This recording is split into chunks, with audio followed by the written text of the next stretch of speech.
بسم اللہ الرحمن الرحیم۔ صرف 5 منٹ کا مدرسہ قرآن و حدیث کی روشنی میں 6 شعبان المعظم۔ نمبر 1، اسلامی تاریخ۔ حضرت امیر معاویہ رضی اللہ عنہ کی خلافت و حکومت۔ حضرت امیر معاویہ رضی اللہ عنہ سے حضرت حسن رضی اللہ عنہ نے صلح کر کے سن 41 ہجری میں خلافت آپ کے سپرد کر دی تھی، اور حضرت حسن رضی اللہ عنہ کے لیے 10 لاکھ درہم سالانہ وظیفہ مقرر کر دیا۔ اس سال کو تاریخ عرب میں عام الجمعہ کا نام دیا گیا۔ جہاد کا سلسلہ ازسر-9 جاری کرنے کے لیے لشکر کو 2 حصوں میں تقسیم کر دیا گیا۔ ایک حصہ سردی کے موسم میں جہاد کرتا اور دوسرا تازہ میں حصہ گرمی کے دنوں میں مصروف جہاد رہتا۔ آپ نے رومیوں سے 16 جنگیں لڑی اور لشکر کو وصیت فرماتے کہ روم کا گلا گھونٹ دو۔ ان کے دور خلافت میں بحری بیڑے کے ذریعے جزیرہ قبصر فتح ہوا، افریقہ اور روم کے کچھ قلعے فتح ہوئے۔ جنگ سجستان کے ذریعے سندھ کا کچھ حصہ مسلمانوں کے قبضے میں آیا۔ ملک سوڈان اور کابل فتح ہوا اور مسلمان ہندوستان میں قندمیل کے مقام تک پہنچے۔ افریقہ میں سوڈان تک اسلامی پرچم لہرا دیا۔ نہر ہیجون کو پار کرتے ہوئے بخارا اور سمرقند کو فتح کیا۔ آپ نے قسطنطنیہ پر زبردست لشکر روانہ کیا۔ یہی وہ غزوہ ہے جس میں شرکت کرنے والوں کی مغفرت کی پیشن گوئی اللہ کے رسول صلی اللہ علیہ وسلم نے دی تھی۔ حضرت امیر معاویہ رضی اللہ عنہ نے ایک کامیاب حکمراں کی حیثیت سے بحری فوج تیار کی۔ مصر و شام کے ساحلی علاقوں میں جہاز سازی کے کارخانے قائم کیے۔ 1700 جنگی جہاز رومیوں کا مقابلہ کرنے کے لیے تیار کرائے۔ اس کے علاوہ اور بہت سارے کارنامے انجام دیے جو تاریخ کے صفحات میں موجود ہیں۔ نمبر 2، حضور صلی اللہ علیہ وسلم کا معجزہ، اس امت کے بارے میں پیشن گوئی۔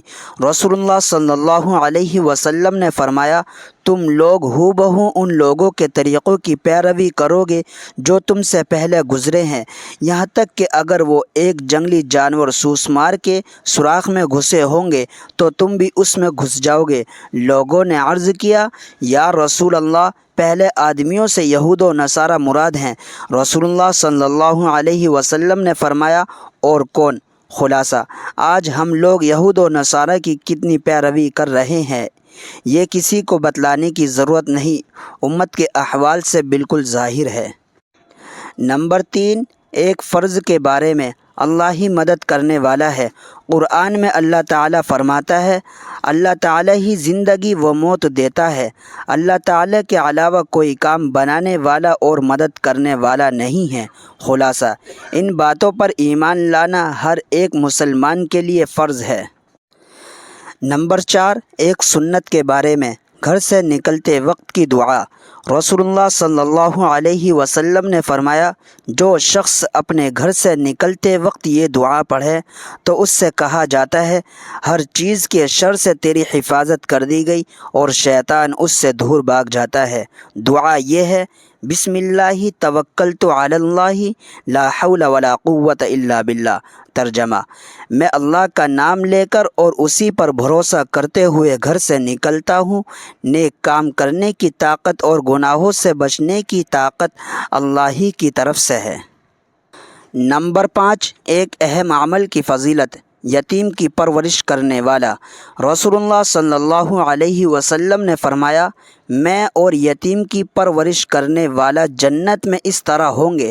آپ صلی اللہ علیہ وسلم نے اپنی شہادت اور بیچ کی انگلی سے اشارہ کر کے فرمایا، یعنی جس طرح یہ دونوں انگلیاں قریب قریب ہیں اسی طرح میں اور دونوں قریب ہوں گے۔ نمبر 6، ایک گناہ کے بارے میں، بخل و کنجوسی کرنا۔ قرآن میں اللہ تعالیٰ فرماتا ہے، جو لوگ خود بھی کنجوسی کرتے ہیں اور دوسروں کو بھی کنجوسی کرنا سکھاتے ہیں، اور جو کچھ اللہ تعالیٰ نے اپنے فضل سے ان کو دیا ہے اس کو چھپاتے ہیں، اور ہم نے ایسے نافرمانوں کے لیے ذلیل کرنے والا عذاب تیار کر رکھا ہے۔ نمبر 7، دنیا کے بارے میں دنیا کی چیزیں یہیں رہ جائیں گی۔ قرآن میں اللہ تعالیٰ فرماتا ہے دنیا کی یہ ساری چیزیں دنیاوی زندگی میں ہی برتنے کے لیے ہیں، آخرت میں یہ سب کام نہیں آئے گا، اور آخرت کی جو نعمتیں آپ کے رب کے پاس ہیں وہ پرہیزگاروں یعنی دین پر چلنے والوں کے ساتھ خاص ہیں۔ نمبر 8، آخرت کے بارے میں قیامت میں لوگ کہاں ہوں گے؟ ام المؤمنین حضرت عائشہ رضی اللہ عنہا نے رسول اللہ صلی اللہ علیہ وسلم سے دریافت کیا، جس دن پہلی مرتبہ سور پھونکنے سے پہلے زمین و آسمان ٹوٹ پھوٹ جائیں گے، پھر دوبارہ بنائے جائیں گے، تو اس دن لوگ کہاں ہوں گے؟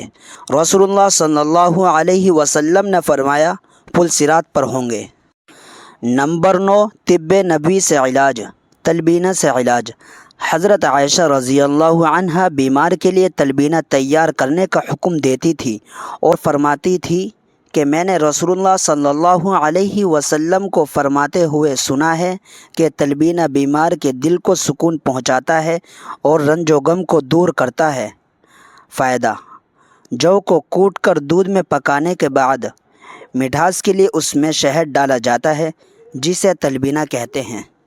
نمبر 10، نبی صلی اللہ علیہ وسلم کی نصیحت۔ رسول اللہ صلی اللہ علیہ وسلم نے فرمایا دنیا میں اس طرح رہو جیسے کوئی اجنبی پردیسی رہتا ہے یا راستہ چلتا مسافر۔